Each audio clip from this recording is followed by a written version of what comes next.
Olha só, Sérgio, preciso te contar uma coisa muito interessante que aconteceu e acontecia quando eu comecei a ir para o colégio. Tinha sempre um momento, está todo mundo no pátio, mas tinha o momento de toca uma música, todos entram em fila e todos entram cada um nas suas salas de aula. Mas o raio é que eu chorava. E aí os professores, todo mundo vinha perguntar, o que tem de errado contigo? Por que tu chora? Por que tu está chorando? Tu quer voltar para casa? Não, eu me emociono muito. E me fizeram essa pergunta uma e outra vez e eu mesmo não conseguia dizer por que exatamente que eu estava chorando. Mas eu sabia que eu estava chorando é porque aquela música que eles tocavam era muito triste, cara. Então eu chorava pela tristeza que eu sentia ouvindo a música. Mas o chorar do menino era um chorar de expressão de algum tipo de emoção, que não estava sabendo, mas o mais importante é que tinha que fazer aquele menino parar de chorar. Claro que, quando eu consegui expressar que era a tristeza que me vinha por aquela música, eles trocaram a música e eu, ok, não chorei mais. Mas é óbvio, porque eu não estava tendo, né, o impulso daquela canção. Mas o que ficou muito forte para mim era uma coisa que toda a minha família me dizia: para de chorar, menino.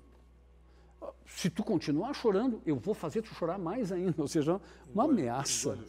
Engole esse choro, engole essa lágrima, engole a reclamação. Então, eu acho que a gente vem de uma herança, eu digo assim, mais os meninos do que as meninas, né? A gente traz uma herança de não tornar claro, a gente traz uma herança de reprimir quando a expressão está para além daquilo que a própria família é capaz de metabolizar. É uma impressão errada que eu tenho, eu entendi mal. Como é que tu vê isso? Não, mas antes de responder, eu quero te perguntar, quantos anos você tinha? 5. 5. E que diabo de música era essa? Era a música do Il Silenzio, que é um trompete, que é um solo de trompete. É o silêncio em honra do soldado morto. É uma porrada aquilo. Isso para criança de 5 anos é uma delícia, né? Mas olha, eu acho que para todas as crianças... Na verdade, eu não sei como é que o colégio inteiro não chorava com aquilo. Mas fiquei com uma pergunta, será que você mexeu em memórias ancestrais dentro de você? Porque... né? Poderia ter sido, curioso, né? Uma herança italiana com uma Não, música italiana. Eu pergunto assim, qual é o objetivo com aquelas crianças de 5 anos tocar essa música? Será que tinha alguma coisa de quartel ali? Eu acho que não, eu acho que era uma coisa de que agora é um momento de silêncio. Eu acho que quem propôs o uso dessa música também não estava muito bem. Mas esse momento de silêncio já vinha há milênios, né, nos homens, né, para os homens, né? É possível. E começa a se educar desde pequeno, né? Sim, já 5 anos já calado. Eu acho que isso é muito difícil, porque o que acontece? A gente chega numa relação e a gente não consegue expressar com profundidade e muitas vezes não consegue expressar com verdade ou com clareza, com transparência. Eu acho que transparência seria a melhor palavra, aquilo que a gente está sentindo num determinado momento. E chega a um certo ponto que a gente acaba acreditando que a gente não tem sentimentos. Já não te disseram isso? Eu escutei várias vezes. Tu é um cara frio, tu não tem sentimentos. Eu escutei isso. Em relações eu escutei isso várias vezes. E aí eu fico perguntando, isso é uma coisa inata para nós homens de ter essa dificuldade? Eu hoje não me sinto com essa dificuldade, mas... Não, eu não acho inato, não. O que eu acho que tem um projeto. Tem um projeto já de longuíssima data para que os homens, né, não expressem a vulnerabilidade. Expressem a vulnerabilidade. Então a gente tem um projeto de força, de potência, de poder, né? Você vê, o homem vai para a caça, a mulher fica em casa, cuida dos filhos, traz a caça, ela vai preparar, né, para todo mundo ali digerir. Então, um homem fraco não consegue fazer a caça do dia a dia, vamos dizer assim. Então, e parece que é como se a emoção vulnerabilizasse.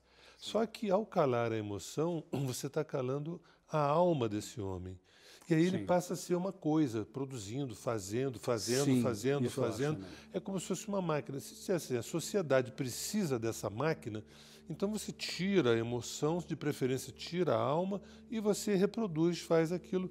Agora, no 639, um dos focos do 639 é o resgate da alma. Sim. Porque como é que se ama sem a emoção, sem o sentimento, sem a alma, sem o subjetivo, sem o sensível? Como é que se ama? É que eu acho que isso também poderia nos servir agora como uma espécie de revelação. Porque é assim, ó, é possível alguém não sentir? Em tese, não. Pois então, em tese, não. Eu acho que, na verdade, é assim, ó, a gente já sente. A gente só olha para o outro lado quando a gente está sentindo, porque a gente simplesmente não sabe lidar com esse sentimento.